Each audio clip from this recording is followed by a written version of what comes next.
नमस्कार, सीओईटी current affair programme में आपका स्वागत है। आइए शुरुआत करते हैं आज के एपिसोड की। पहला प्रश्न है, निवेशक शिक्षा एवं संरक्षण निधि प्राधिकरण किस मंत्रालय के अधीन कार्य करता है? वित्त मंत्रालय, गृह मंत्रालय, कॉरपोरेट मामलों का मंत्रालय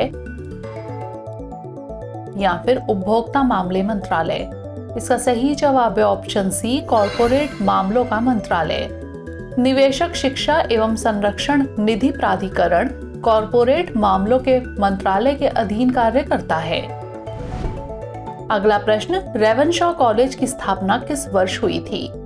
1868, 1943, 1904 या फिर 1913? इसका सही जवाब है ऑप्शन ए, 1868। रेवनशॉ कॉलेज की स्थापना वर्ष 1868 में कटक, ओडिशा में हुई थी।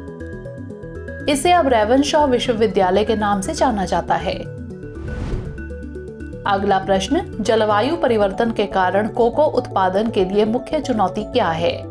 अत्यधिक वर्षा, मृदा अपरदन, बढ़ती गर्मी और सूखा या फिर कीट और रोग? इसका सही जवाब है ऑप्शन सी, बढ़ती गर्मी और सूखा। जलवायु परिवर्तन मुख्य रूप से बढ़ती गर्मी और सूखे के माध्यम से कोको उत्पादन को प्रभावित करता है, जिससे कोको बीन्स की गुणवत्ता और उपज कम हो सकती है। अगला प्रश्न, किस परियोजना में जासूसी के प्रयास में सुनने वाले उपकरणों के साथ बिल्लियों का उपयोग शामिल था? Project acoustic kitty, operation Phelan spy, project whiskers या फिर ऑपरेशन किटी हॉक? इसका सही जवाब है option A, project acoustic kitty. Project acoustic kitty वर्ष 1960 के दशक का एक CIA कार्यक्रम था, जिसमें जासूसी उद्देश्यों के लिए श्रवण उपकरणों में सुसज्जित बिल्लियों का उपयोग करने का प्रयास किया गया था। अगला प्रश्न, माउंट ओम पर बर्फ के लुप्त होने में कौन से स्थानीय पर्यावरणीय कारक योगदान दे रहे हैं? वाहनों का बढ़ता यातायात और वनों की कटाई, जंगल की आग और ब्लैक कार्बन, अत्यधिक मछली पकड़ना और मृदा अपरदन या फिर शहरीकरण और खनन? इसका सही जवाब है ऑप्शन बी, जंगल की आग और ब्लैक कार्बन। माउंट ओम पर बर्फ के लुप्त होने का कारण जंगलों में बढ़ती आग और ब्लैक कार्बन को माना गया है, जो बर्फ और ग्लेशियरों के पिघलने में योगदान करते हैं। अगला प्रश्न, राष्ट्रीय पशु जैव प्रौद्योगिकी संस्थान में किस रोग को वैक्सीन विकास के लिए फोकस क्षेत्र के रूप में उल्लेखित किया गया है? बर्ड फ्लू, गोजातीय तपेदिक, खुरपका और मुंह पका रोग या फिर ब्रुसेलोसिस? इसका सही जवाब है ऑप्शन डी, ब्रुसेलोसिस।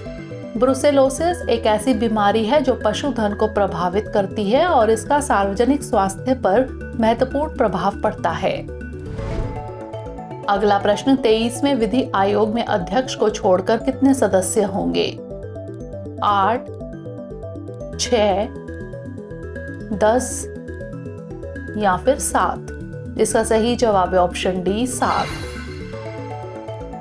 23वें विधि आयोग में एक पूर्णकालिक अध्यक्ष, 4 पूर्णकालिक सदस्य और अधिकतम 5 अंशकालिक सदस्य होंगे, अर्थात अध्यक्ष को छोड़कर कुल 7 सदस्य होंगे। अगला प्रश्न, फॉर्च्यून इंडिया की रिपोर्ट के अनुसार 2024 तक भारत के डॉलर अरबपतियों की कुल संयुक्त संपत्ति कितनी है? 832 billion dollar, 1 trillion dollar, 1.19 trillion dollar या फिर 1.5 ट्रिलियन डॉलर? इसका सही जवाब है ऑप्शन सी, 1.19 ट्रिलियन डॉलर। वर्ष 2024 तक भारत के डॉलर अरबपतियों की संयुक्त संपत्ति 1.19 ट्रिलियन डॉलर तक पहुंच गई है, जो पिछले वर्षों की तुलना में उल्लेखनीय वृद्धि को दर्शाती है। अगला प्रश्न, साणंद में सेमीकंडक्टर इकाई किस योजना के तहत स्थापित की जा रही है? Bharat semiconductor mission, digital India योजना, राष्ट्रीय इलेक्ट्रॉनिक्स नीति या फिर मेक इन इंडिया पहल। इसका सही जवाब है option A, Bharat semiconductor mission. Sanand में सेमीकंडक्टर इकाई की स्थापना भारत सेमीकंडक्टर मिशन की संशोधित योजना के तहत की जा रही है। अंतिम प्रश्न, हाल ही में वित्त मंत्रालय द्वारा solar Energy Corporation of India Limited को कौन सा दर्जा प्रदान किया गया है? महारत्न, मिनी रत्न, नवरत्न या फिर उत्कृष्ट। इसका सही जवाब है option C, Navratna. Solar Energy Corporation of India Limited को वित्त मंत्रालय द्वारा नवरत्न का दर्जा दिया गया है। बता दें कि यह दर्जा वित्तीय और परिचालन मामलों में CPSEs की स्वायत्तता को बढ़ाता है। आइए नोट कर लेते हैं अभ्यास प्रश्न। पोबा रिजर्व वन में विविध प्रकार की मछली प्रजातियों को संरक्षण देने के लिए कौन सी नदियां मिलती हैं? ब्रह्मपुत्र और गंगा, सियांग और लोहित, यमुना और चिनाब